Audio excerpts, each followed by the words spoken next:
आपण बघता दुपारच्या बातम्या थेट आपण जंतर मंतरच्या आंदोलनाच्या ठिकाणी जाऊया। तर सध्या मनोज जरांगे पाटील बोलतायत। आपल्या देशातल्या विद्यार्थ्यांना न्याय मिळावा म्हणून हे सरकार म्हणजे त्या भाजपचं सरकार प्रत्येक वेळेस गोरगरीब लोकांच्या लेकरावरती उदाहरण अन्याय करत आहे।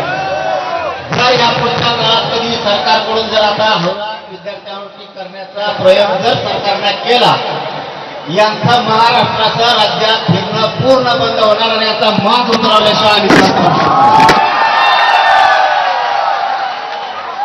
सर ने जो कहा वो ये कि ये जो सरकार है, बीजेपी की जो सरकार है, वो बस गरीबों के बच्चों के ऊपर हमला कर रही है। और इसके बाद अगर पुलिस पर हाथ उठाया तो जितने भी बीजेपी के लीडर्स हैं उनको महाराष्ट्र में घूमने नहीं देंगे मनोज जरांगे। सर याचं सर देखा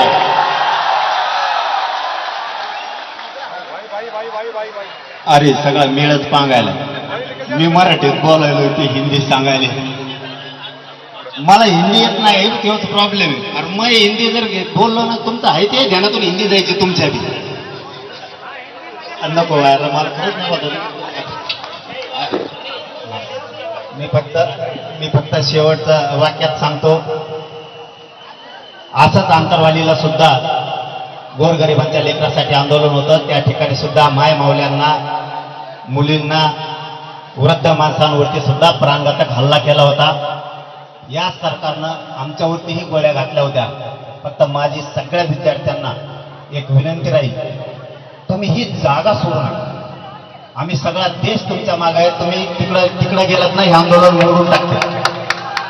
शांततेच्या आंदोलनात एवढी ताकद आहे की आम्ही सिद्ध करून दाखवलंय। आम्ही सुद्धा